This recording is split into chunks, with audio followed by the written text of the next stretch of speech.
At my daughter-in-law's 20-week ultrasound, Dr. Harrison's face went white. His hands trembled as he set down the probe. "Mrs. Crawford," he whispered, pulling me into the hallway while Sarah dressed. "Leave this building. File for divorce immediately." My heart stopped. "What are you talking about?" He pressed something into my palm, a flash drive. 20 years ago, I delivered another baby. Same birthmark, same father. He glanced at the exam room door. "That woman in there, she's your husband's daughter." The morning had started like any other appointment. I'd driven Sarah to the clinic because James was stuck in court, and she'd been nervous about finding out the baby's gender. She'd clutched my hand in the waiting room, her emerald eyes bright with excitement, and I'd felt that familiar surge of gratitude that my son had found such a wonderful partner. I'm Fiona Crawford, 68 years old, and until that moment in the hallway, I thought I had everything figured out. 35 years of marriage to Robert had given me what I believed was a solid foundation. We'd weathered the storms that destroy other couples. His struggling business in the early years, my 3 miscarriages before James was born, the death of both my parents within 6 months of each other. Through it all, Robert had been my rock, my anchor in every storm. Our son James had inherited his father's strong jaw and my stubborn streak. He'd blazed through law school, joined a prestigious firm downtown, and seemed destined for the bachelor life until he met Sarah at the charity gala I organized for the Children's Hospital 2 years ago. She'd been volunteering at the registration table, her auburn hair catching the light from the chandeliers, and James had been smitten from the first moment. Sarah's story had touched all our hearts. Orphaned at 3 in a car accident she couldn't remember, bounced through foster homes until a distant aunt named Emma Thompson had taken her in at 15. Emma had given her stability, put her through college, but had passed away from cancer just 6 months before Sarah met James. At 24, she was alone in the world, working as a graphic designer and volunteering on weekends to give back to the community that had helped raise her. Robert had taken to Sarah immediately, which surprised me. My husband wasn't typically warm with strangers, but something about her brought out a protective side I'd rarely seen, except with James. When they got engaged after just 8 months of dating, Robert insisted on paying for the entire wedding. When they married, he gifted them a 4-bedroom colonial in Westchester, fully paid, no mortgage needed. "She's had such a hard life," Robert had said when I questioned the extravagant gift. "Let's give her the family she never had." I'd found his generosity touching. Robert had built Crawford Construction from nothing into a multi-million-dollar enterprise, and we could afford to be generous. Still, something had nagged at me. Little things. The way Robert's hand shook when he walked Sarah down the aisle because her aunt wasn't there to do it. How he'd excused himself during the father-daughter dance, claiming allergies when I saw tears in his eyes. The way he sometimes stared at her during family dinners with an expression I couldn't quite read. But I'd pushed these observations aside. Robert was getting sentimental in his 60s. Sarah had that effect on people. She was sweet, genuine, and had an old soul that made you want to protect her. Even I had fallen under her spell, teaching her my grandmother's recipes, taking her shopping for maternity clothes, planning the nursery together. The ultrasound appointment was supposed to be a celebration. Sarah was 20 weeks along, and we'd finally learn if I was getting a grandson or granddaughter. She'd worn a yellow sundress, saying she didn't want to jinx it with pink or blue. In the exam room, she'd lifted her dress to reveal her growing belly, and there it was, that butterfly-shaped birthmark on her shoulder blade that she'd always been self-conscious about. "I hope the baby doesn't get my weird birthmark," she'd laughed as Dr. Harrison prepared the ultrasound machine. Dr. Harrison had been our family physician for 25 years. He'd delivered James, seen us through countless medical scares, and I trusted him completely, which is why his reaction hit me like a physical blow. I'd watched the color drain from his face as he moved the ultrasound wand across Sarah's belly.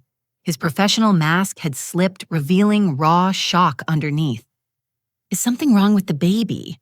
Sarah had asked, picking up on the tension. No, he'd said quickly, too quickly. "Everything I just need to... Mrs. Crawford, could I speak with you privately?" And now here, I stood in the sterile hospital corridor, a flash drive burning in my palm as the foundation of my entire life crumbled with 10 words. That woman in there, she's your husband's daughter. That's impossible, I heard myself say. You're mistaken. Dr. Harrison glanced nervously at the exam room door. 20 years ago, November 15th, I delivered a baby girl at Mercy General. Butterfly birthmark, right shoulder blade. The mother died from complications. The father signed papers with a fake name, Michael Thompson. But I never forget a face, Fiona. It was Robert. The hallway seemed to tilt. I gripped the wall for support. The baby went into the system. He continued, his voice urgent. But those medical records, that birthmark, it's distinctive, like a genetic fingerprint. And what I just saw on the ultrasound, the fetus has the same marking. That kind of precise genetic duplication in that specific shape, it happens in close family relations. You're saying Sarah is... I couldn't finish the sentence. The flash drive has everything. Medical records from 20 years ago. I kept copies because something felt wrong about how it was handled. The mother was 17, a girl named Melissa Morrison. She worked for a construction company. Crawford Construction. The timeline matched Robert's early expansion period when he'd hired young women for office work, claiming it projected a modern image. I remembered a secretary named Patricia Morrison who'd left suddenly. Her daughter had sometimes done filing after school. Why are you telling me this? My voice sounded strange, detached. Because that young woman in there is about to give birth to her half-brother's child. Because genetic markers I'm seeing suggest serious complications. Because you deserve to know who you're married to. Dr. Harrison's eyes were full of pity. And because 20 years ago I was young and scared and let powerful people cover up the truth. I won't make that mistake again. The exam room door opened. Sarah emerged, glowing with happiness. Fiona, is everything okay? Dr. Harrison ran out so fast I got worried. I looked at my daughter-in-law, my husband's daughter, and saw it all. The shape of her nose, the way she tilted her head when confused, that stubborn set to her jaw. Features I'd attributed to coincidence or imagination were suddenly horrifyingly clear. Everything's fine, sweetheart. I lied, slipping the flash drive into my purse. Just discussing some routine tests. Did he tell you what we're having? A girl. Sarah beamed, rubbing her belly. A perfect, healthy girl. Robert will be so thrilled. You know how much he loves spoiling the women in his life. Yes, I thought numbly. Yes, he certainly does. I don't remember the drive home. Sarah chatted excitedly about names and nursery themes while I navigated traffic on autopilot, my mind racing through 35 years of memories, searching for signs I'd missed. Every late night at the office, every business trip, every moment took on new meaning. Are you sure you're feeling all right? Sarah asked as I pulled into her driveway. You've been quiet since we left the clinic. Just a headache, I managed. The excitement, you know, a granddaughter, how wonderful. She hugged me goodbye, and I fought not to recoil. Not from her, Sarah was innocent in this nightmare, but from the reality of what that hug represented. When she went inside, I sat in my car for 5 minutes, gripping the steering wheel until my knuckles went white. The house was empty when I got home. Robert wouldn't be back from the office until 7, giving me 3 hours to process what I'd learned. I went straight to my home office, locked the door, and inserted the flash drive with trembling fingers. The files opened like Pandora's box. Medical records from Mercy General dated November 15th, 20 years ago. Mother Melissa Marie Morrison, age 17. Father unknown, signed as Michael Thompson. Baby girl Morrison, 6 pounds 3 ounces. Distinctive butterfly-shaped birthmark on right shoulder blade. Complications during delivery led to maternal hemorrhage. Mother expired at 3:27 a.m. But Dr. Harrison had included more than medical records. There were photographs from the hospital's security system, grainy but clear enough to show Robert in the waiting room, pacing like a caged animal. Another showed him signing papers at the nurses' station. A third captured him leaving the hospital at 4 a.m. alone. I cross-referenced the dates with our life then. November 15th. I'd been in Seattle at my mother's bedside. She was dying from lung cancer, and I'd spent 3 weeks there. Robert had claimed he couldn't leave the business during a crucial merger. He'd sent flowers to the hospital, called every night to check on us, played the devoted son-in-law from afar. The foster care documents painted Sarah's journey in heartbreaking detail. Baby girl Morrison had been placed with the Johnsons first, lasting 8 months, before Mrs. Johnson's pregnancy meant they couldn't keep her. Then the Martins for 2 years, until Mr. Martin lost his job and they lost their foster license. The Walkers until she was 7 when their marriage imploded. The Grants from 7 to 12, her longest placement ended when Mrs. Grant died from a stroke. Finally, at 15, Emma Thompson had taken her in. The documents listed Emma as a distant relative, but her address caught my attention. Riverside Drive, the same street where Robert's construction company had done a major renovation 6 years ago. I pulled up our financial records, something Robert had always handled, but I had access to. Sure enough, there were monthly payments to E. Thompson starting 6 years ago. $1,500 labeled as consultation fees. They stopped the month Emma died, the month before Sarah met James. My hands shook as I searched deeper. Robert's home office was his sanctuary, a place I rarely entered out of respect for his privacy. That respect died the moment I opened his mahogany desk drawer and found the small key taped underneath. The key opened a filing cabinet I'd never seen him use. Inside, my world shattered completely. A folder marked S contained photographs of Sarah through the years. School pictures, graduation photos, candid shots from various distances. How had he gotten these? Had he been watching her grow up from afar? A leather journal lay beneath the photos. Robert's handwriting, usually so confident, looked shaky in these pages. She found me. After all these years, she found me. Emma called yesterday, says S just wants to know her father doesn't want money or trouble. How do I tell Fiona? How do I explain that 20 years ago I destroyed a young girl's life and abandoned our child? Emma says S is brilliant, kind, nothing like how I imagined. She says S just wants to understand why. I can't face this. Not now. The entry was dated 2 years ago, 2 months before the charity gala where James randomly met Sarah. Another entry, agreed to meet S at coffee shop, couldn't go through with it. Watched from across the street instead. She looks so much like Melissa, it takes my breath away. Same smile, same way of tucking hair behind her ear. James would love her. Maybe that's the answer. Maybe I can give her the family she deserves without destroying mine. Bile rose in my throat. He'd orchestrated their meeting. Our son had fallen in love with his half-sister because Robert was too much of a coward to face his past honestly. I photographed every document, every entry, every piece of evidence. Then I heard it. Robert's Mercedes in the driveway 3 hours early. But he wasn't alone. Through the window, I saw Sarah's Honda following him. Panic flooded through me until I remembered. Today was their monthly lunch date. Robert had started the tradition after the wedding, taking Sarah out to discuss her design projects and offer business advice. Now those lunches took on a sinister cast. Father-daughter bonding disguised as in-law kindness. I quickly returned everything to its place, pocketed my phone with the evidence, and made it to the kitchen just as they entered through the garage. "Fiona," Robert called out, his voice carrying false cheer. "Look who I brought home. Thought we'd surprise you."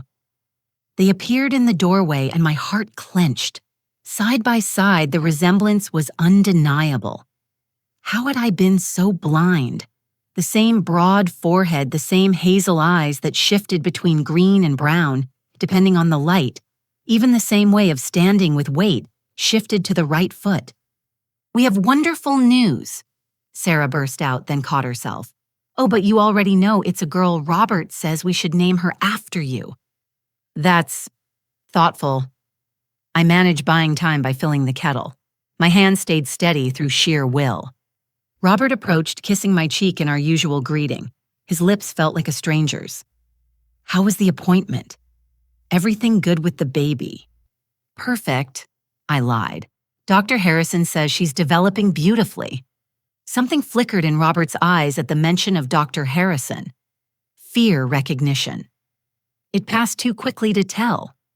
Actually, Sarah said, settling at our kitchen island, there was one strange thing. Dr. Harrison seemed really startled by my birthmark. He kept staring at it. Do you think it means something? Robert's coffee mug paused halfway to his lips. What did he say about it? Nothing really. He just got this weird look and then rushed Fiona out to talk privately. Said it was about routine tests, but it felt off. I turned from the stove, meeting Robert's eyes directly. He was probably just remembering another patient. You know how doctors are. They see thousands of birthmarks over the years. I suppose, Sarah said, but she looked troubled. It's silly, but sometimes I wonder if my birthmark might help me find my birth parents. Like maybe they had one too. Emma always said I shouldn't bother looking, that some doors are better left closed. Robert's knuckles whitened around his mug. Emma was a wise woman. The past can't be changed. Better to focus on the future. You're right, Sarah agreed, rubbing her belly. This little girl is my future now, our whole family's future. I watched them continue talking, Robert carefully steering the conversation away from dangerous waters, Sarah innocently unaware she was sitting across from the father who'd abandoned her. The flash drive felt like it was burning a hole in my purse. 20 years of lies sat at my kitchen island, sharing coffee and planning a future built on deception. I should go, Sarah finally said. James will be home soon, and I want to surprise him with the news in person. About that, Robert said quickly. Maybe don't mention Dr. Harrison's strange behavior. No need to worry James unnecessarily. My stomach turned. Even now he was managing the situation, controlling the narrative. After Sarah left Robert and I stood in our kitchen, the silence stretching between us like a chasm. He moved to speak several times, perhaps sensing something in my demeanor, but stopped himself. I have a headache, I said finally. I'm going to lie down. Fiona, he started reaching for me. I stepped back. Not now, Robert. In our bedroom, I locked the door and called Patricia Walker, the private investigator who'd helped my friend Beverly with her divorce. Patricia had uncovered Beverly's husband's 3 mistresses and 2 hidden families. She was thorough, discreet, and took particular pleasure in exposing lying husbands. Patricia, it's Fiona Crawford. I need your help. Complete discretion required.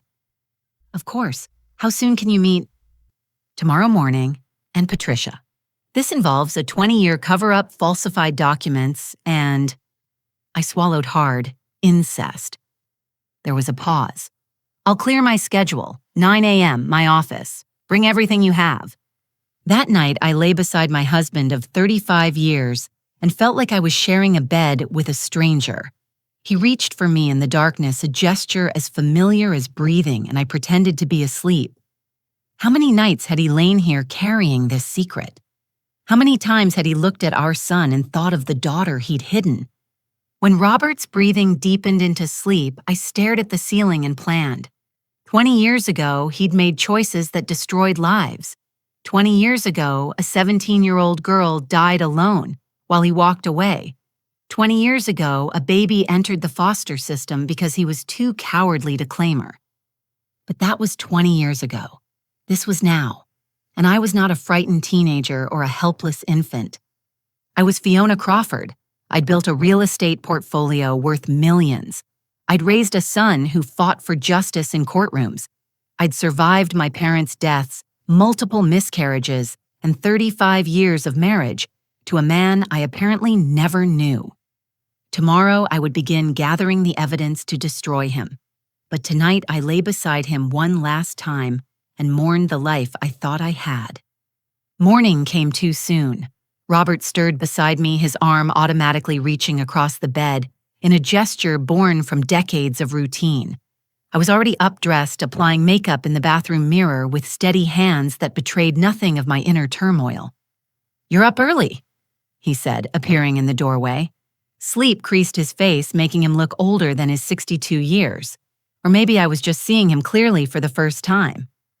"Charity board meeting," I replied smoothly, adding a touch of lipstick. Not too much. I needed to look normal, not like a woman about to meet with a private investigator to destroy her marriage. Then lunch with Margaret. You know how she goes on if I'm even 5 minutes late. He nodded, accepting the lie as easily as I'd accepted his for 20 years. About yesterday. Sarah seemed happy about the baby being a girl. I watched him in the mirror, noting the careful way he said Sarah's name. Had it always been there, that slight catch in his voice? She's thrilled. James will spoil her rotten. Good, that's good. He turned on the shower, effectively ending the conversation. Patricia Walker's office occupied the top floor of a discreet building downtown, the kind of place that specialized in handling delicate matters for Atlanta's elite. She greeted me personally, her silver hair pulled back in an elegant chignon that matched her sharp gray suit. Fiona, it's been too long. I wish we were meeting under better circumstances. So do I. I handed her the flash drive and my phone with the photographed evidence. This is what I have so far. For the next hour, I watched Patricia's expression grow increasingly grim as she reviewed everything. She took notes in precise shorthand, occasionally asking clarifying questions. When she finally looked up, her eyes held the same mix of sympathy and steel that had gotten Beverly through her divorce. This is extensive fraud, she said. The falsified adoption records alone could result in serious federal charges. Add in the financial deception, the potential tax evasion with those hidden payments, and the orchestrated relationship between your son and his half-sister. She shook her head. Your husband didn't just have an affair, Fiona. He built an entire architecture of lies. Can you find more? Oh, I'll find everything. Bank records, hospital security footage if it still exists, witnesses from 20 years ago. I'll track down every nurse who worked that shift, every social worker who handled the baby's case. Patricia's smile was sharp. Men like your husband always think they're clever, but they leave trails. They get comfortable, sloppy. 20 years is a long time to keep a secret this big. There's one more thing, I said, pulling out a business card. Emma Thompson, the woman who raised Sarah. She died 6 months before Sarah met my son, but she lived on Riverside Drive. Robert's company did work there. Patricia studied the card. You think he knew Emma? That this goes back further than just the payments? I think Robert's known where his daughter was for years. I think he watched her from a distance, maybe even helped place her with Emma. And I took a breath, voicing my worst suspicion. I think when Emma died, he decided to bring Sarah into our family the only way he could without admitting the truth. By having your son marry her. Patricia's expression was disgusted. That's a level of manipulation that, Fiona, I've seen a lot in this business, but this is exceptional even by my standards. We discussed strategy for another hour. Patricia would begin immediately using her network of contacts to dig into every aspect of Robert's past. Meanwhile, I had a role to play. You need to act completely normal, Patricia advised. Don't change your routine. Don't avoid him. Don't let on that you know anything. Can you do that? I've been acting for 35 years without knowing it, I said. What's a few more weeks? Returning home, I found a note from Robert saying he'd gone golfing with his brother Martin. Martin was a circuit court judge, had been for 15 years. Another piece of the puzzle clicked into place. Who better to help falsify adoption records than a brother in the legal system? I used the empty house to my advantage, installing tiny cameras I'd purchased on the way home. One in Robert's office, hidden among the books, another in our bedroom disguised as part of the alarm clock, a third in his Mercedes tucked under the dashboard. If he was going to have more clandestine meetings about Sarah, I would know. The afternoon brought an unexpected test of my acting abilities. Sarah called asking if I wanted to go baby shopping. James is working late again and I'm too excited to wait. She bubbled over the phone. Please say yes. We can look at cribs and those adorable little outfits. How could I say no without raising suspicion? An hour later, I found myself in Bye Bye Baby, watching my husband's daughter, my son's half-sister, hold up tiny pink dresses. What do you think of this one? Sarah asked, showing me a onesie that said Daddy's Girl in glittering letters. The irony nearly choked me. It's sweet. You know, Sarah said as we browsed, I've been thinking about what happened at the ultrasound yesterday. Dr. Harrison's reaction to my birthmark. It was like he'd seen a ghost. I kept my voice level. Maybe he just remembered something from another case. Doctors see so many patients. Maybe. She picked up a stuffed butterfly, running her fingers over its soft wings. I've always hated my birthmark. When I was little, the other foster kids would tease me, say it looked like a moth. Emma used to tell me it made me special, that somewhere out there, someone else had one just like it. My throat tightened. Emma sounds like she was wonderful. She saved my life. I was 15, angry at the world, acting out. One more incident and I would have aged out of the system with nowhere to go. But Emma saw something in me. Sarah's eyes misted. She used to say I reminded her of someone, but she'd never tell me who. We moved to the furniture section, Sarah gravitating toward a beautiful cherry wood crib. As she ran her hand over the smooth rail, I noticed her wedding ring catch the light, the ring that should never have been placed on her finger. Fiona, can I ask you something personal? I braced myself. Of course. When you were pregnant with James, did Robert act different? I mean, more protective or emotional than usual? The question caught me off guard. He was attentive. Why? It's just, he's been so involved with this pregnancy. More than James even sometimes. He texts every day to ask how I'm feeling, brings me vitamins, insists on driving me to appointments when James can't. She laughed self-consciously. I told my friend it's like having two fathers instead of one father-in-law. If only she knew how accurate that was. Robert never had a daughter, I said carefully. Maybe he's living vicariously through you. That must be it. Sarah smiled, but something flickered behind her eyes. Sometimes, though, the way he looks at me, it's like he's seeing someone else, someone he lost. We finished shopping with Sarah, purchasing the cherry crib and enough pink clothes to outfit triplets. As I helped load her car, she hugged me impulsively. Thank you for being the mother I never had, she whispered. I know I've said it before, but you and Robert giving me a family, accepting me so completely, it means everything. I held her tightly, this innocent young woman caught in a web she didn't even know existed. Your family, Sarah. Nothing will change that. But everything had already changed. That evening, I prepared dinner as if nothing was wrong. Robert came home from golf, flushed with sun and bourbon, Martin apparently having won their usual wager.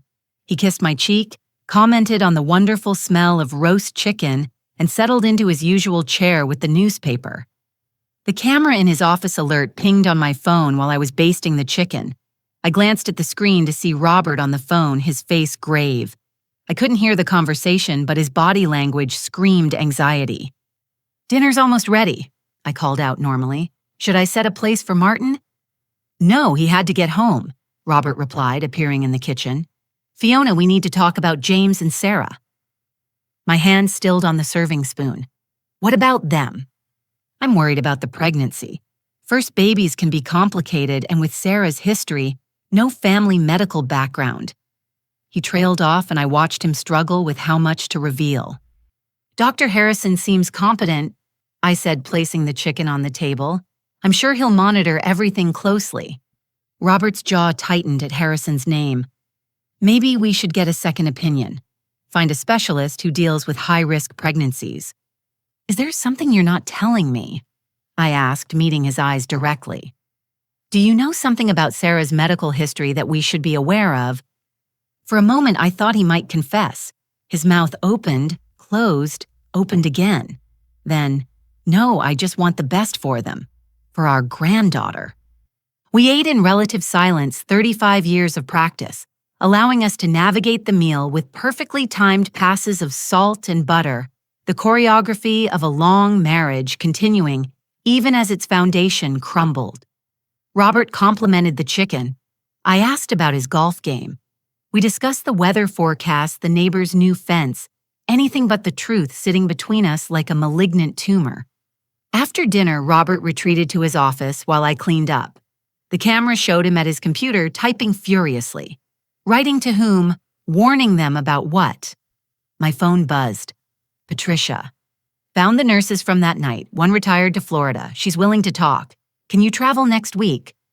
I typed back, tell me when and where. Later, as we prepared for bed, Robert pulled me close in the darkness. I love you, Fiona. Whatever happens, remember that I love you. The words hung in the air like a confession. Did he suspect I knew? Was this his way of preparing me for the truth? I lay still in his arms, counting his breaths, feeling the weight of his secret between us. I know, I whispered back, and it was both truth and lie. Because I did know. I knew about Melissa Morrison, 17, and dying alone. I knew about baby girl Morrison abandoned to the system. I knew about Sarah searching for a father who was hiding in plain sight. I knew about the granddaughter growing in her mother's womb, carrying the genetic legacy of a family secret that could destroy them all. Most of all, I knew that tomorrow I would smile at breakfast, kiss my husband goodbye, and continue gathering the evidence that would bring his carefully constructed world crashing down. The poker face had begun, and I was all in.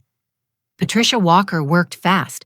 Within 3 days, she had uncovered threads that led to an even darker tapestry than I'd imagined. I met her at a small cafe 30 miles outside Atlanta, far from any place Robert or his associates might frequent. Drink this, she said, sliding a cup of tea across the table. You're going to need it. The folder she placed between us was thick with documents, photographs, and printed emails. Let's start with 20 years ago. Melissa Morrison was indeed 17 when she gave birth. Her mother, Patricia Morrison, worked as Robert's secretary from 1998 to 2004. I remember her vaguely. Quiet woman, very efficient.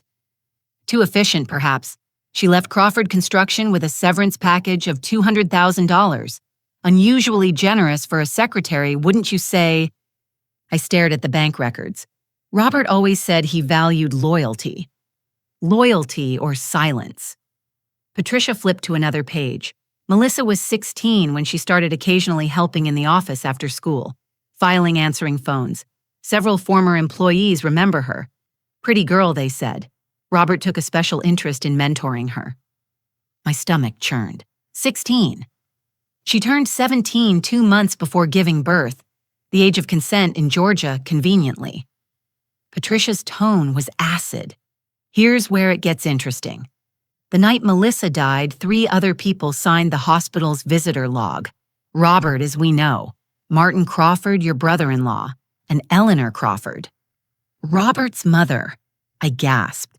Eleanor was 85, now residing in Atlanta's most exclusive assisted living facility. A formidable woman who'd never quite approved of me, always hinting I wasn't good enough for her eldest son. The same. Security footage shows her arriving at 2 a.m., carrying a briefcase. She left at 5 a.m. after Melissa had died, and the baby had been processed into state care. Patricia showed me enhanced stills from the security footage. Eleanor's face was grim but determined, the briefcase clutched like a weapon. Now let's talk about adoption records. Patricia pulled out another set of documents. Baby girl Morrison's file shows irregularities. The judge who signed off on closing her adoption file, making it nearly impossible for her to find her birth parents, later Martin Crawford. He was a family court judge at the time. Of course he was. The betrayal cut deeper with each revelation. But here's the smoking gun. Patricia's eyes gleamed with the satisfaction of a hunter who'd cornered her prey. Your mother-in-law, Eleanor. She was on the board of directors for Child Protective Services 20 years ago. She personally oversaw baby girl Morrison's placement into foster care, ensuring she went to families far from Atlanta initially. They all knew. The entire family conspired to hide Robert's child. Oh, it goes deeper. Patricia opened her laptop. Remember wondering how Robert built Crawford Construction so quickly, how he went from a small operation to a major player in just a few years? I nodded, remembering those early days. Robert working 18-hour days, landing huge contracts that seemed too good to be true for such a young company. Eleanor Crawford had a trust fund from her late husband's estate, a trust fund that was supposed to be divided equally between Robert and Martin when she died. Except 20 years ago, large chunks of that trust were liquidated. The money went into various investments that, through a shell company, funded Crawford Construction's expansion. She gave him my children's inheritance to cover up his affair. Not just gave. The forensic accountant I hired traced it.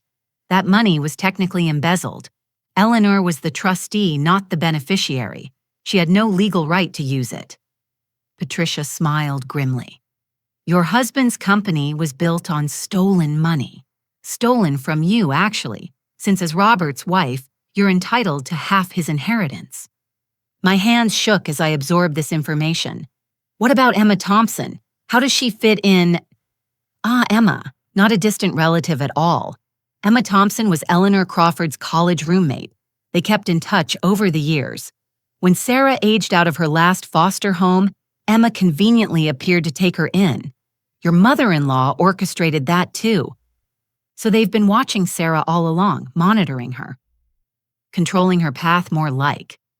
Emma reported back to Eleanor regularly. When Emma was diagnosed with terminal cancer 2 years ago, Eleanor panicked. Sarah would be alone in the world, might start digging into her past. Patricia showed me printed emails between Emma and Eleanor. That's when they decided to bring her into the family properly. Through James, my voice was hollow. The charity gala where they met Eleanor was on that planning committee too. She made sure Sarah was assigned to registration, knowing James would have to check in there. The rest, as they say, is history. I thought I'd been prepared for the worst, but this systematic manipulation spanning 2 decades left me reeling. Does Martin's wife know? What about Robert's other business partners? From what I can tell, Martin's wife is oblivious. As for business partners, there's one more player. Patricia pulled out a final photograph. Dr. William Harrison, our family physician, who has a brother. Dr. Michael Harrison, who worked at Mercy General 20 years ago. He was the attending physician who signed off on some suspicious paperwork the night Melissa died. Paperwork that listed the cause of death as complications from birth, when the nurses I interviewed suggest she might have been saved with proper intervention. The room spun. Are you saying they let her die? I'm saying the timeline is suspicious. Melissa was hemorrhaging but stable when Robert arrived. By the time Eleanor left, Melissa was dead and cremated within 24 hours, no autopsy. Dr. Michael Harrison left Mercy General a month later with enough money to open his own practice. Paid off by Eleanor. Most likely, your Dr. William Harrison has been the family physician ever since, keeping tabs on all of you, making sure certain secrets stayed buried. Until yesterday when he saw Sarah's ultrasound. Patricia nodded. Conscience is a funny thing. 20 years of guilt can wear on a person. Or maybe he genuinely didn't expect to see that birthmark reproduced so exactly on the ultrasound. Genetic markers suggesting close family relations probably shocked him into finally doing the right thing. We sat in silence while I processed the full scope of the conspiracy. My marriage, my husband's business, our entire life had been built on lies, theft, and possibly murder. What do you need me to do? I asked finally. Keep playing your part. I've hired forensic accountants to trace every penny. We're building a case that will stand up in court. But Fiona... Patricia leaned forward. This is going to destroy more than just Robert. Martin will be disbarred and likely imprisoned. Eleanor could spend her final years in federal prison. Crawford Construction will collapse. Are you prepared for that? I thought of Melissa Morrison, 17, and frightened dying, while the Crawford family covered their tracks. I thought of baby girl Morrison shuffled through foster homes, while her father lived in a mansion built with stolen money. I thought of Sarah, pregnant with her half-brother's child, innocent of the circumstances that brought her here. I'm prepared. That evening, I attended a Library Foundation meeting as if my world hadn't just imploded. I smiled, discussed fundraising strategies, and pledged our usual donation, all while knowing Crawford Construction was built on embezzled funds. When I returned home, I found Robert in his office with Martin. They stopped talking when I appeared in the doorway. Don't let me interrupt, I said pleasantly. Just wanted to let you know I'm home. Can I bring you boys anything? Coffee? Something stronger? We're fine, honey, Robert said, but his smile didn't reach his eyes. Just discussing some legal matters for the business. Nothing serious, I hope. Martin cleared his throat. Routine stuff, contract reviews. I recognized the lie, but played along. Well, don't work too late. Dinner's in an hour. As I prepared our meal, I activated the camera app on my phone. The office camera showed them huddled over documents, their voices too low to hear clearly. But their body language spoke volumes. Tense, worried, planning something. My phone buzzed with a text from James. Mom Sarah's been feeling sick all day. Nothing serious, but she's anxious about the baby. Can you check on her tomorrow? Of course, sweetheart. Tell her to rest and stay hydrated. I'll bring her some of my chicken soup. Another text this from Patricia. Melissa Morrison's mother wants to meet with you. She's been carrying guilt for 20 years. Tomorrow afternoon?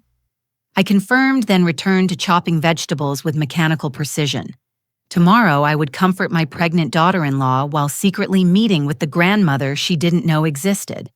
The woman whose silence was bought with blood money. Martin left after dinner and Robert seemed agitated.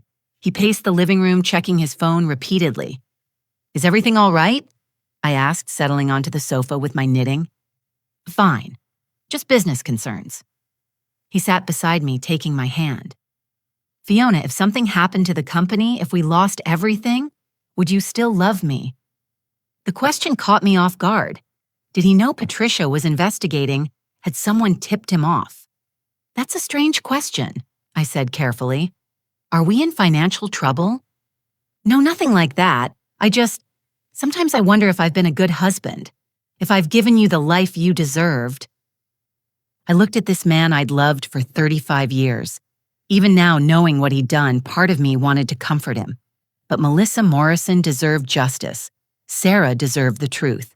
Our granddaughter deserved better than a legacy of lies. You gave me the life you chose to give me, I said finally.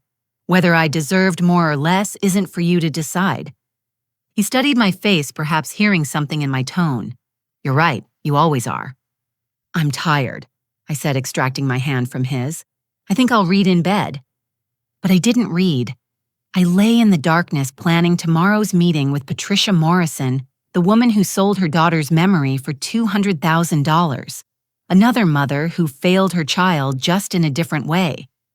The camera in Robert's office showed him still awake at 2 a.m., shredding documents with methodical precision. Whatever evidence he was destroying, it was too late. Patricia Walker had copies of everything that mattered, and more being uncovered every day. He thought he was protecting his secrets. He had no idea they were already mine. The next morning brought chaos before I could meet Patricia Morrison. My phone rang at 6 a.m., James panicked and barely coherent. Mom, we're at the hospital. Sarah started bleeding during the night. They say the baby's in distress. Can you come? I was dressed and out the door in 5 minutes, Robert scrambling to follow. During the drive, my mind raced between genuine concern for Sarah and the terrible irony of the situation. The baby conceived between half-siblings was now threatening both their lives. At Piedmont Hospital, we found James pacing the waiting room like a caged animal. His tie was askew, his usually perfect hair disheveled. They took her straight to surgery. Something about placental abruption. The baby's only 28 weeks. Robert's face went ashen. Where's her doctor? Dr. Harrison is on his way. The on-call OB is with her now. James grabbed my hands. Mom, what if we lose them both? I pulled my son close, feeling his body shake with fear. Over his shoulder, I saw Robert sink into a chair, his head in his hands. For a moment, I almost pitied him. Almost. Dr. Harrison arrived 30 minutes later, his face grave. He consulted with the surgical team, then approached us. His eyes met mine briefly, a flicker of acknowledgement passing between us. The situation is serious but manageable, he reported. The baby needs to be delivered immediately. At 28 weeks, she has a good chance with proper NICU care. Sarah is stable, but there have been complications. What kind of complications? Robert demanded. Dr. Harrison hesitated. The placental abruption is severe. There are also some unusual factors that suggest... He paused, choosing his words carefully. genetic incompatibilities that may have contributed to this crisis. James frowned. Genetic incompatibilities. What does that mean? Sometimes when parents share certain genetic markers, it can cause pregnancy complications, Dr. Harrison explained carefully. It's rare, but it happens. I watched Robert's face cycle through emotions. Fear, guilt, the dawning realization that his secret might be exposed through medical necessity. 2 hours crawled by. Patricia Morrison would have to wait. This crisis took precedence over planned revelations. Finally, a surgeon emerged. Mr. Crawford, your daughter is stable. The baby is in the NICU critical but fighting. You can see your wife shortly. Thank God, James breathed, not catching the doctor's error. But Robert caught it. His eyes snapped to the surgeon. His wife.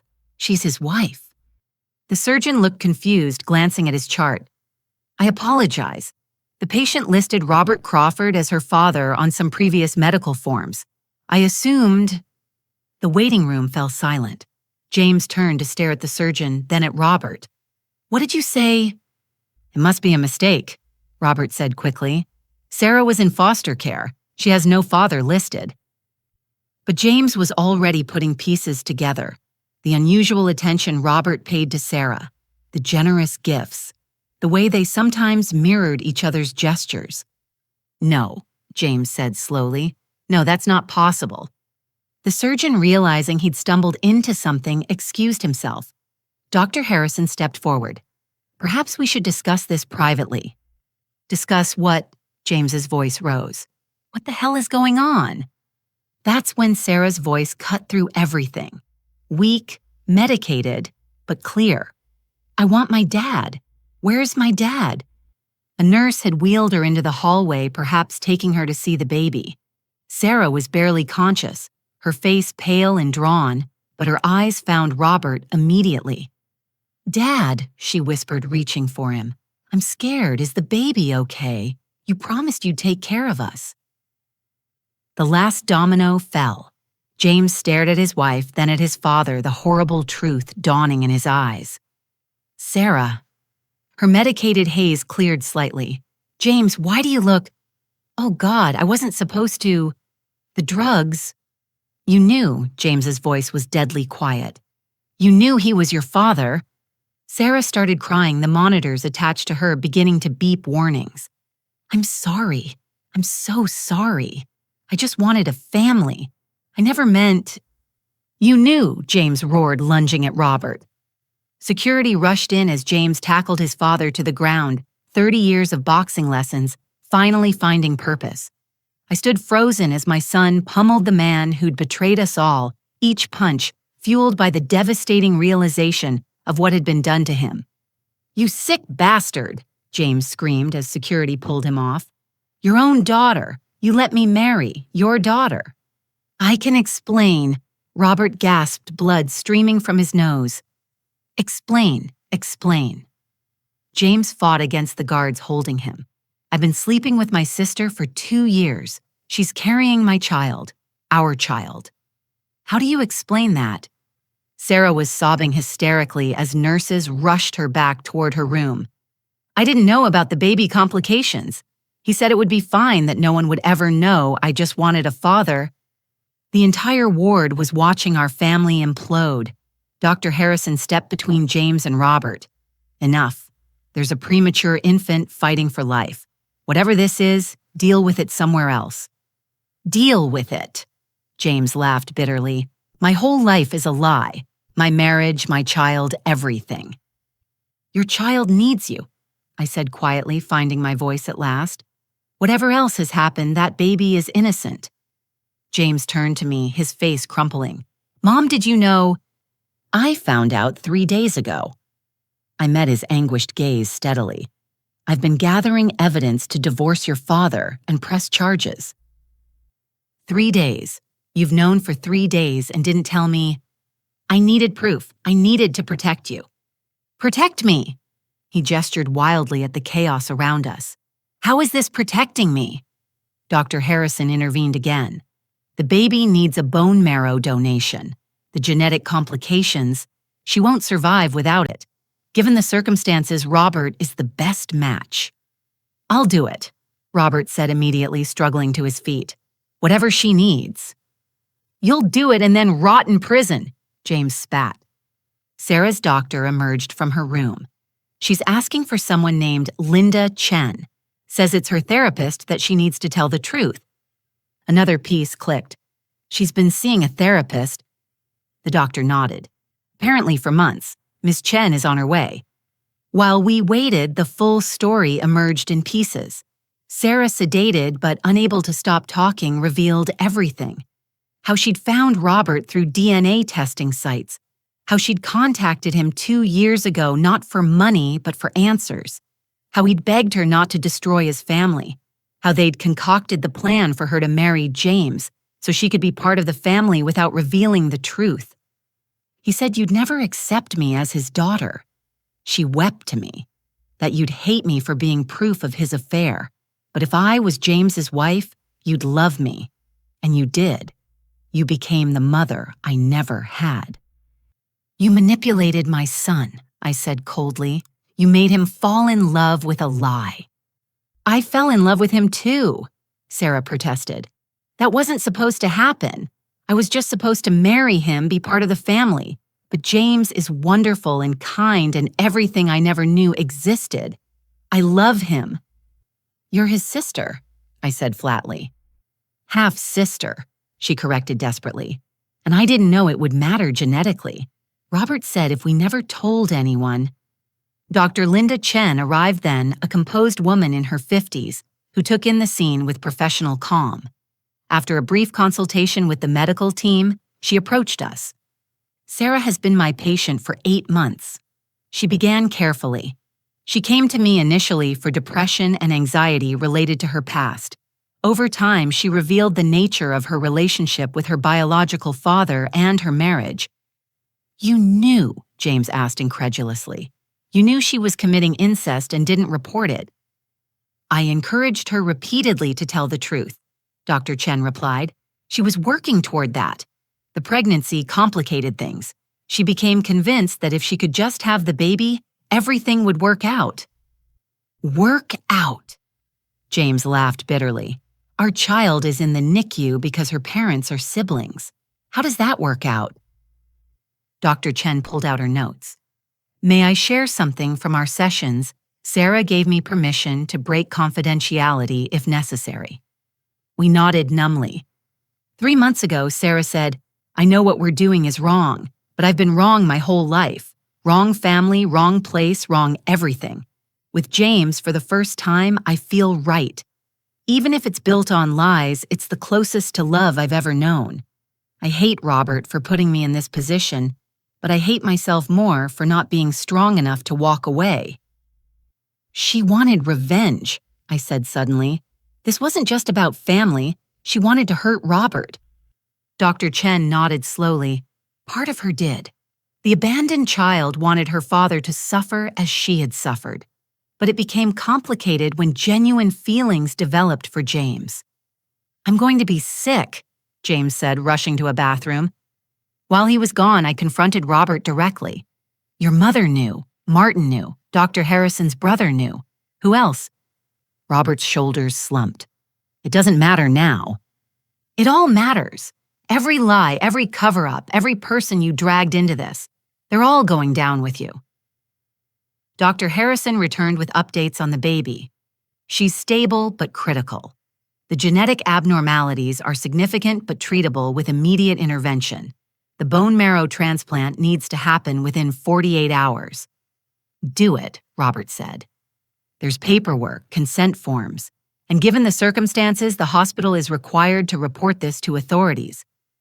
Good, I said. I want everything documented. James returned pale but composed. He looked at Sarah's room, then at me. What do I do, Mom? She's my wife. She's carrying my child. But she's also your half-sister. I finished gently. I know, sweetheart. I know. The next hours blurred together. Police arrived to take statements. Hospital administrators huddled with lawyers. Robert underwent testing for the bone marrow donation, while handcuffed to a security guard. The news media, somehow alerted to the scandal, gathered outside like vultures. Through it all, a tiny baby fought for life in the NICU, unaware that her existence had destroyed the family she was born into. I stood at the window watching her struggle to breathe and felt the full weight of 20 years of lies crushing down on all of us. Sarah stabilized physically but deteriorated mentally, swinging between begging James for forgiveness and cursing Robert for destroying her life. The medical staff kept her sedated as much for her psychological state as for her physical recovery. As evening fell, Patricia Walker arrived with a team of lawyers. She surveyed the chaos with grim satisfaction. Well, the evidence-gathering phase just got a lot easier. Half the city's authorities are already here. Just make sure he pays, I told her, for all of it. Oh, he will. They all will. She pulled me aside. Patricia Morrison is here. Still wants to speak with you, says it's urgent. In a quiet corner of the hospital cafeteria, I met the woman whose daughter died giving birth to Sarah. Patricia Morrison looked older than her 65 years, worn down by decades of guilt. I need you to know the truth, she said without preamble, about that night, about what really happened to my Melissa. I steeled myself for another revelation in a day already full of them. Tell me. Eleanor Crawford didn't just pay me to stay quiet, she threatened me. Said if I ever spoke up, she'd make sure everyone knew Melissa seduced Robert, that my teenage daughter was a homewrecker who targeted a married man. Patricia's voice broke. My baby was 16 when it started. 16. But Eleanor made it clear. Take the money and disappear, or watch Melissa's memory be destroyed.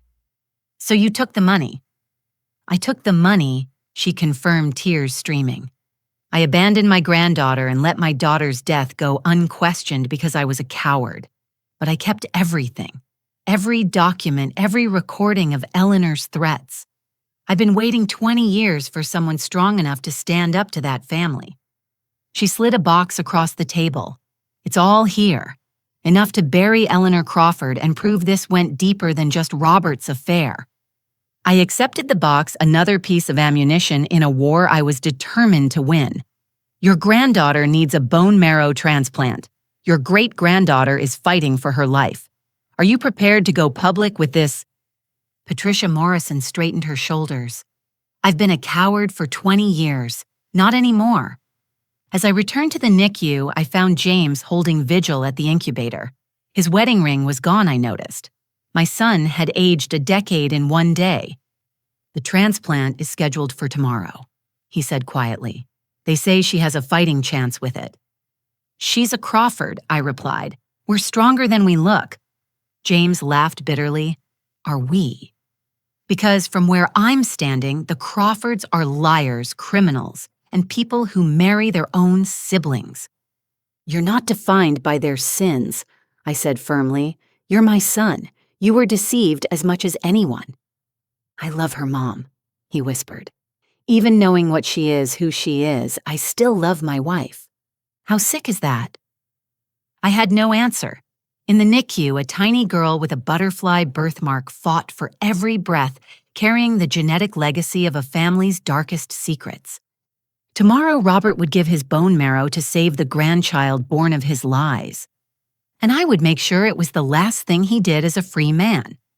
The bone marrow transplant was scheduled for 6 a.m. I arrived at the hospital at 5, having spent the night with Patricia Walker and her legal team preparing the final assault. The evidence was overwhelming, meticulously documented, and ready to be unleashed. Robert sat in the pre-op room, handcuffed to the bed rail. He looked haggard, aged 20 years overnight. When he saw me, something like hope flickered in his eyes. Fiona, thank you for coming. I'm not here for you, I said coldly.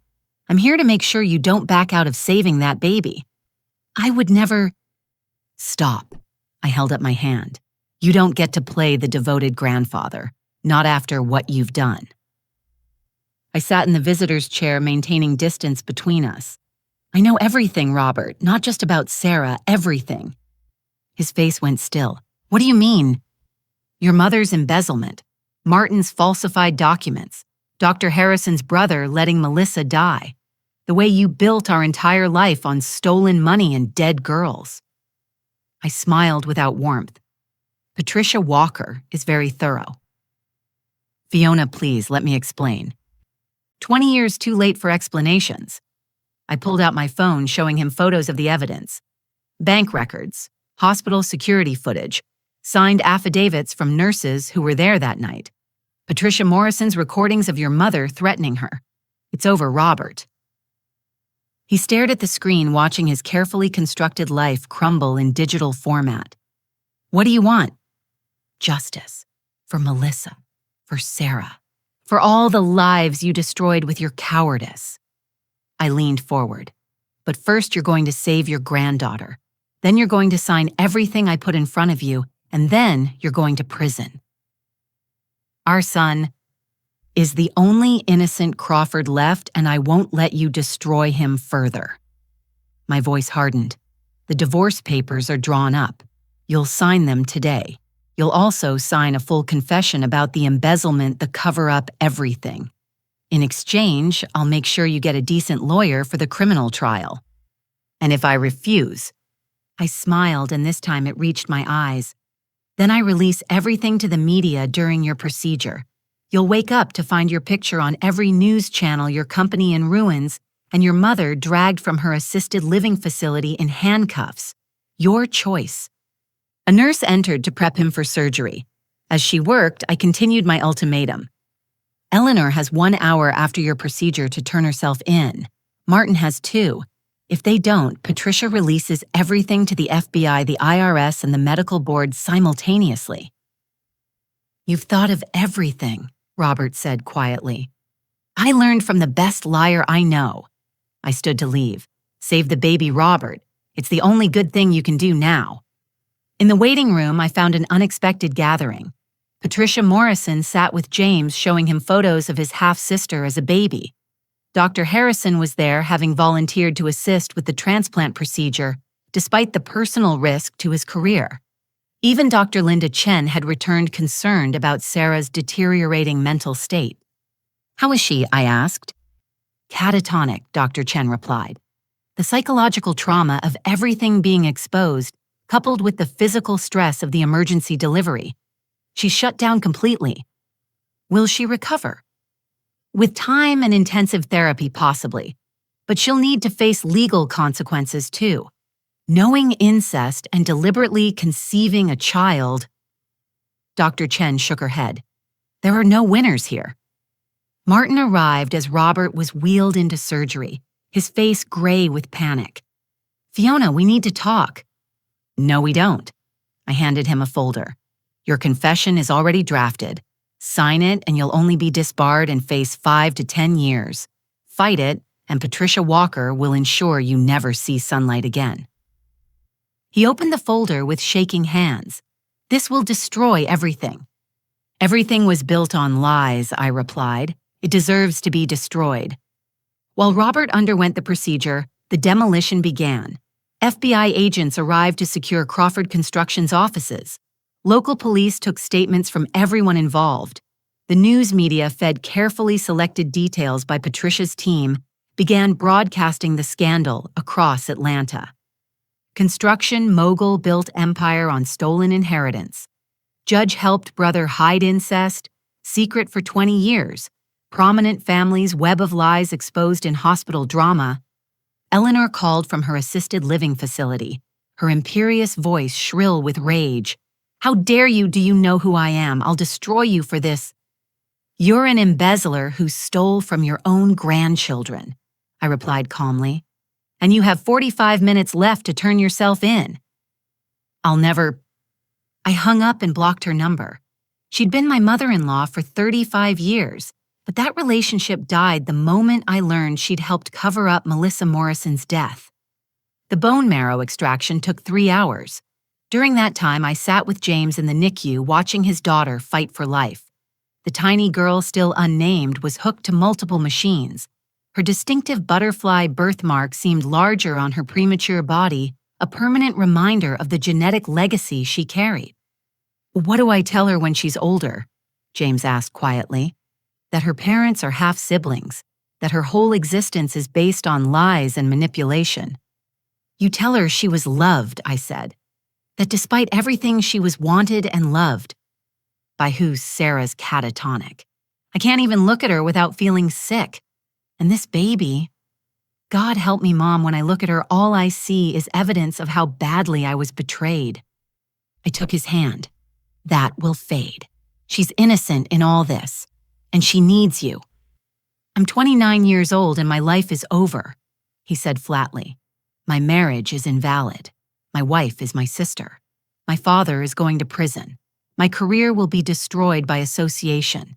How is that fair? It's not. I squeezed his hand. But you have choices they didn't give you before.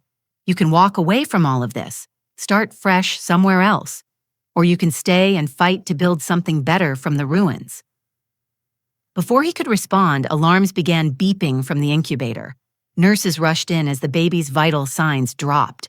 Her tiny body convulsed, and for terrifying minutes we watched them work to stabilize her. She needs the transplant now, the lead nurse said. Her body's rejecting what little bone marrow she has. They rushed her to surgery just as Robert was being wheeled out. He was conscious, but groggy, reaching out as his granddaughter was taken past. Save her, he whispered, please.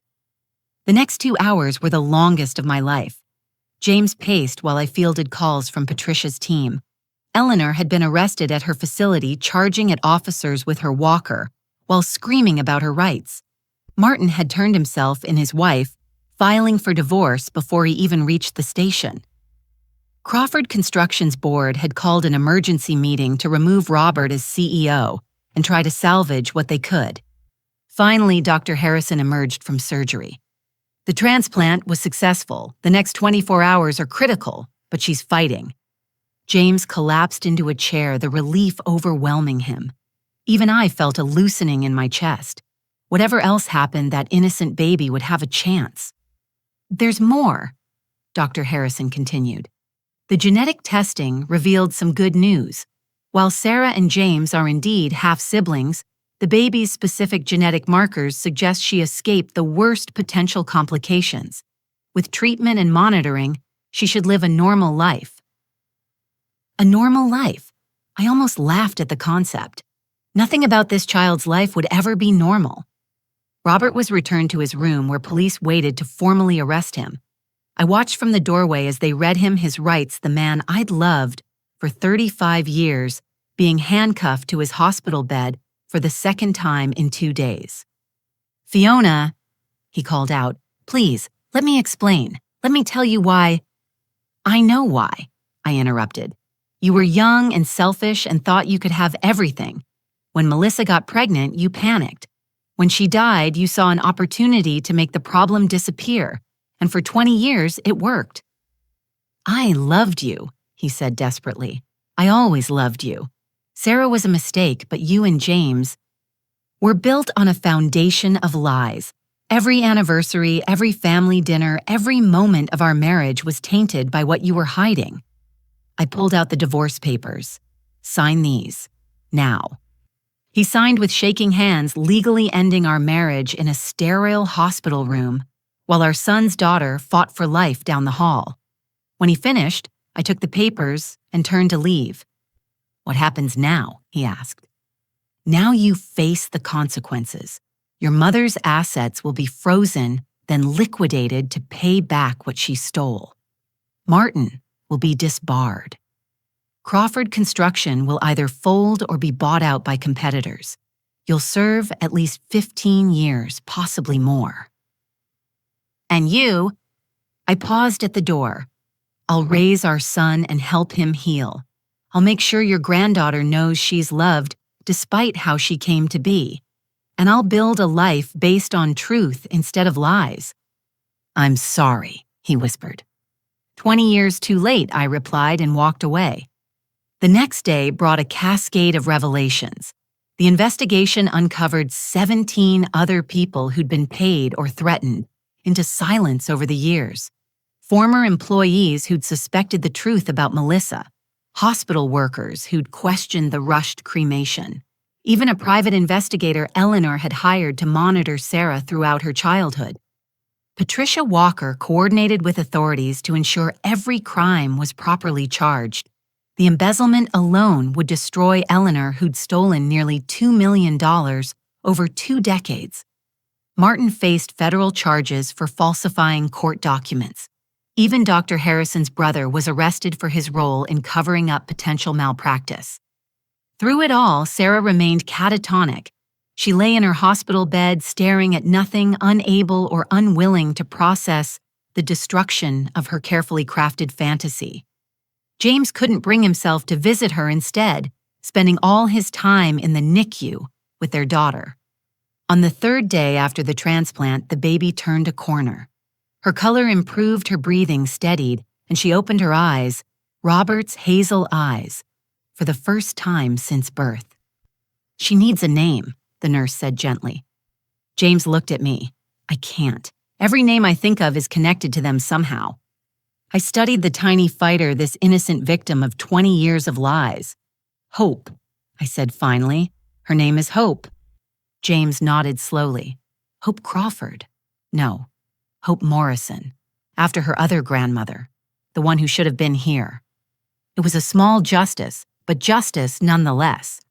That evening, I met with Patricia Walker one final time. The criminal cases were proceeding, the civil suits were filed, and the media coverage had exposed every dark corner of the Crawford family empire. "You did it," she said, raising a glass of wine and toast. "You brought down one of Atlanta's most powerful families." "I revealed the truth," I corrected. "They brought themselves down 20 years ago." "What will you do now?" I considered the question. At 68, I was starting over. My marriage was over, my social circle contaminated by association, my life as I'd known it destroyed. But I was free. For the first time in 35 years, I was completely free.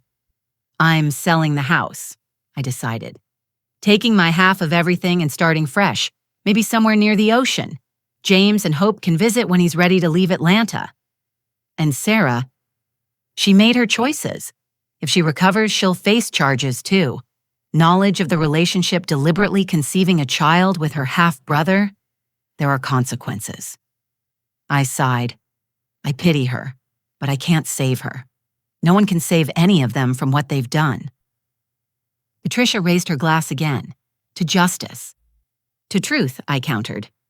We drank, and I felt the last chains of my old life fall away. 6 months later, I stood on the deck of my new home in Sunset Beach, North Carolina, watching the Atlantic waves roll in.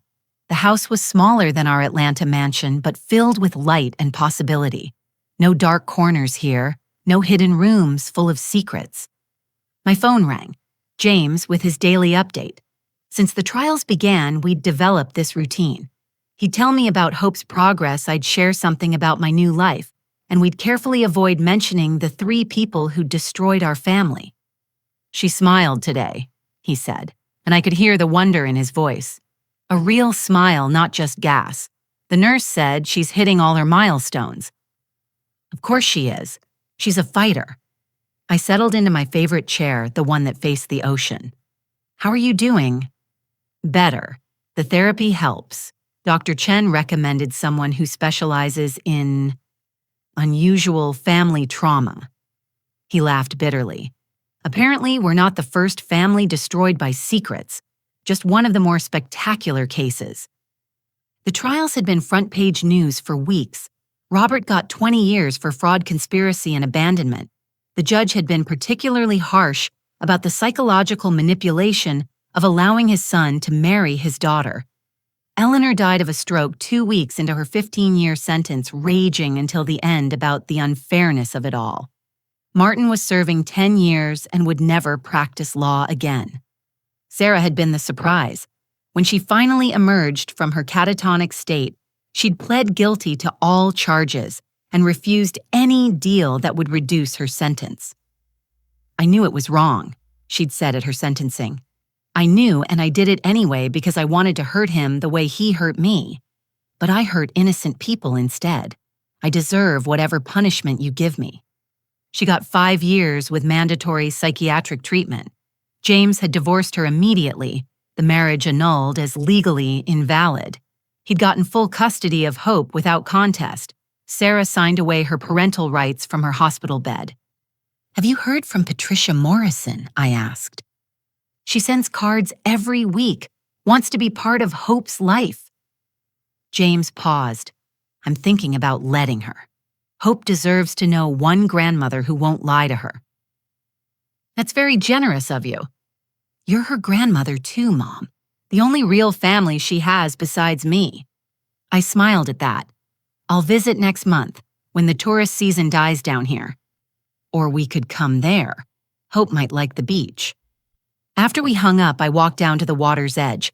The beach was nearly empty, just a few late-season visitors and locals walking dogs.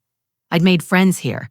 People who knew nothing about the Crawford scandal, who accepted me as Fiona, the retired real estate investor who made excellent seafood chowder and volunteered at the library.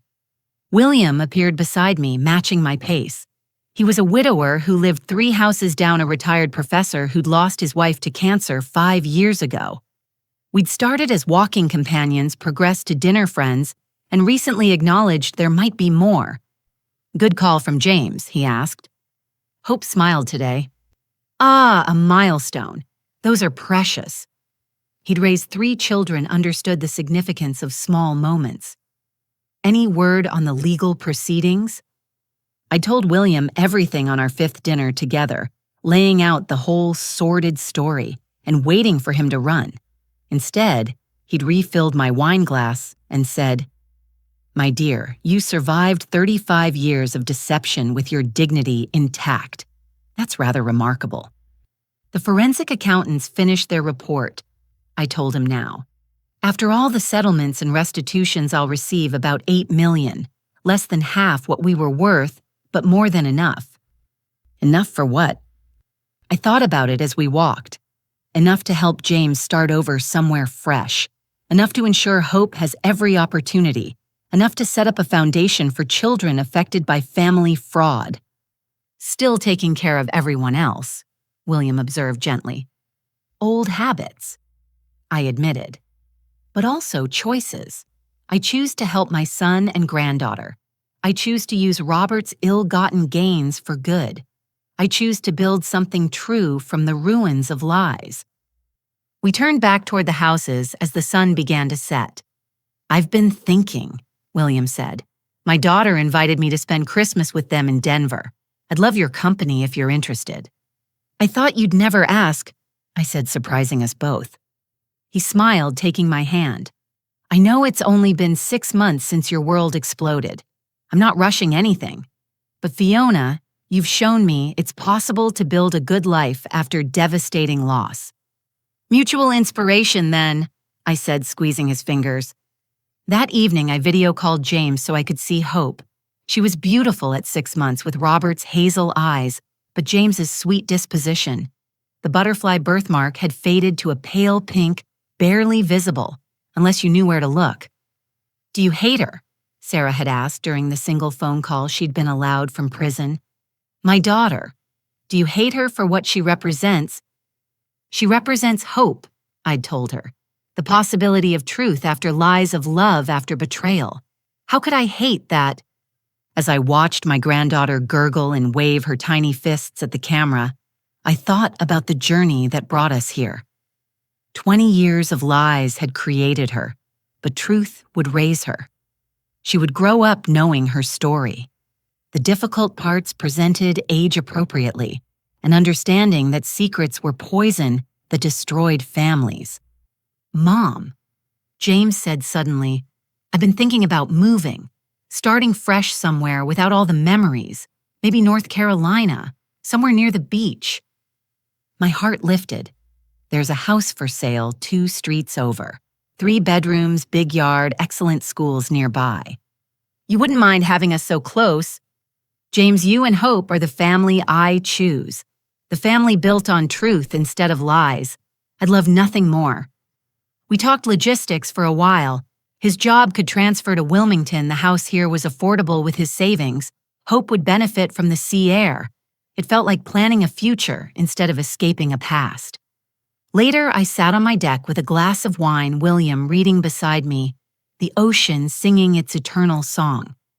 I thought about Melissa Morrison, 17, and dying alone while the Crawford family conspired to erase her. I thought about baby girl Morrison shuffled through foster homes while her father built an empire on stolen money. I thought about Sarah, brilliant and broken serving time for choosing revenge over truth. But mostly I thought about Hope, my granddaughter who would grow up surrounded by love and honesty, who would never wonder if she was wanted or where she belonged, who would know her story and be stronger for it. At 68, I'd learned that it's never too late to demand truth, never too late to rebuild, never too late to choose love over lies, justice over comfort, freedom over familiar chains. The past couldn't be changed, but the future was ours to write. And we would write it honestly. Dear friends, as I finish sharing this story, I want to ask you something. Have you ever discovered a secret that changed everything you thought you knew about your life? How did you find the strength to rebuild?